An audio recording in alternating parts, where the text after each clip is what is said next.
రానున్న ఎన్నికల్లో తెలుగుదేశం పార్టీకి మద్దతు ఇచ్చి డాక్టర్ పొంగూరు నారాయణను గెలిపించుకుంటే నెల్లూరును మెట్రోపాలిసిటీగా మార్చుకునే అవకాశం ఉంటుందని మాజీ మంత్రి నారాయణ కుమార్తె శరణి హామీ ఇచ్చారు. నెల్లూరు నగర నియోజకవర్గ పరిధిలోని 8వ డివిజన్ నవాబుపేట పరిసర ప్రాంతాల్లో ఆమె బాబు షూరిటీ భవిష్యత్తుకు గ్యారంటీ కార్యక్రమంలో భాగంగా వందలాది మంది టీడీపీ శ్రేణులు అభిమానులతో కలిసి పర్యటించారు. డివిజన్కు విచ్చేసిన శరణికి స్థానిక ప్రజలు ఘనస్వాగతం పలికారు. పూలమాలలు శాలువాలతో సత్కరించారు. ఆయా ప్రాంతాల్లో పర్యటించిన ఆమె ఇంటింటికి వెళ్లి ప్రజలతో మాట్లాడారు. వారి యోగక్షేమాలు అడిగి తెలుసుకున్నారు. ప్రస్తుత ప్రభుత్వంలో ప్రజలు పడుతున్న బాధలు సమస్యలను తెలుసుకుని చలించిపోయారు. రానున్న ప్రజా సంక్షేమ ప్రభుత్వం టీడీపీలో ప్రజలందరికీ భద్రత కల్పిస్తామని, అన్ని విధాల అండగా ఉంటామని భరోసా ఇచ్చారు. గతంలో నారాయణ చేసిన అభివృద్ధిని గుర్తు చేసి రానున్న ఎన్నికల్లో సైకిల్ గుర్తుకు ఓటేసి ఆయన్ను గెలిపించాలని కోరారు. ఈ సందర్భంగా మాజీ మంత్రి నారాయణ కుమార్తె శరణి మాట్లాడారు. అందరికీ నమస్కారం అండి. నేను మాజీ మంత్రి నారాయణ గారి కూతురునండి. మా నాన్నగారు 2014 నుంచి 2019 వరకు మినిస్టర్గా చేశారండి. నారాయణ గారు ఎంతో అభివృద్ధి చేశారు. మా నాన్నగారు పుట్టి పెరిగింది ఒక గుడిసెలో. సో ఇప్పుడు ఎవరైతే గుడిసెలో నివసిస్తున్నారో ప్రతి ఒక్కరూ ఎలా ఉంటారు, ఏ కష్టాలు పడుతున్నారో చాలా క్లియర్గా తెలుసు. నేను డోర్ టు డోర్ క్యాంపెయినింగ్ చేస్తూ మా నాన్నగారికి సపోర్ట్ చేస్తున్నప్పుడు ప్రజల కష్టాలు తెలుసుకుంటున్నానండి. ఆ కష్టాల్లో పేద ప్రజలు ఒకటి చెప్తున్నారు, మురిక్కాలో నుంచి డైరెక్ట్గా వాటర్ గుడిసెలోకి వచ్చేస్తుంది, నివసించడానికి చాలా కష్టంగా ఉందని. అది నిజమండి. మా నాన్నగారు కూడా ఇలాగే ఉన్నారు చిన్నప్పుడు. సో ఖచ్చితంగా నారాయణ గారికి కష్టాలు తెలుసు. నారాయణ గారు మినిస్టర్గా ఉన్నప్పుడు under ground drainage system start చేశారు. అది 90% కంప్లీట్ అయిందండి.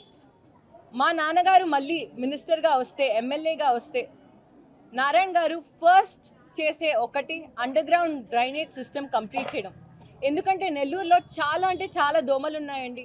ఆ దోమల్ని అరికట్టాలంటే ఖచ్చితంగా under ground drainage system establish చేసి మురికి నీళ్ళు అక్కడికి వెళ్ళిపోతే దోమల ఫ్రీ సిటీగా డెవలప్ అవుతుంది. అదొకటే కాదండి, టీడీపీ ప్రభుత్వం 2014 నుంచి 19 వరకు ఉన్నప్పుడు పార్క్స్ డెవలప్ చేశారు. చిన్నపిల్లలు ఆడుకోవడానికి, అదేవిధంగా పెద్దవాళ్ళు కూడా హ్యాపీగా తిరగడానికి, వాకింగ్ చేయడానికి పార్క్స్ అనేది చాలా బాగా అప్గ్రేడ్ చేసి ఎస్టాబ్లిష్ చేశారండి. కానీ ఇప్పుడు పార్క్స్ యొక్క పరిస్థితి ఏంటి?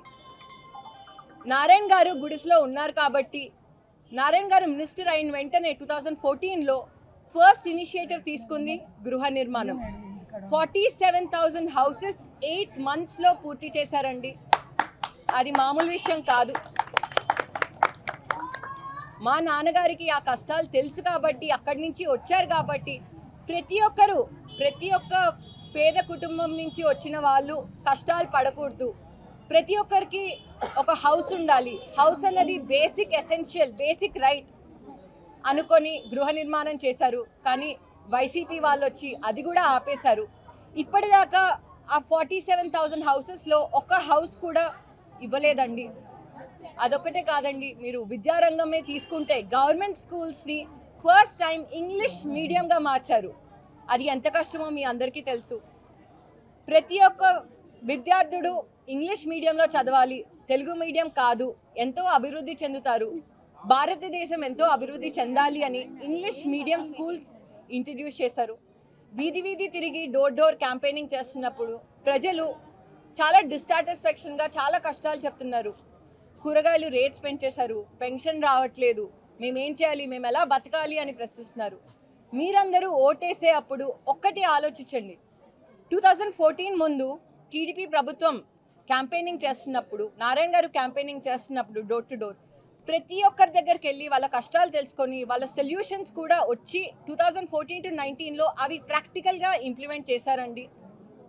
అండ్ అదేవిధంగా ఇప్పుడు కూడా మా నాన్నగారు పోటీ చేస్తున్నప్పుడు ప్రతి ఒక్క డోర్ టు డోర్ వెళ్ళి నెల్లూరు సిటీలో ప్రజల కష్టాలు తెలుసుకొని మినిస్టర్గా వస్తే డెఫినెట్గా అండర్ గ్రౌండ్ డ్రైనేజ్ సిస్టమ్ ఒకటి, పార్క్స్ ఇంకా బాగా ఎస్టాబ్లిష్ చేసి నెల్లూరుని ఒక పూర్తి మెట్రోపాలిటన్ సిటీగా ఎస్టాబ్లిష్ చేస్తారండి. మీరు ఓటేసే ముందు ఒక్కసారి ఆలోచించి ఒక్కసారి ఓటేయండి.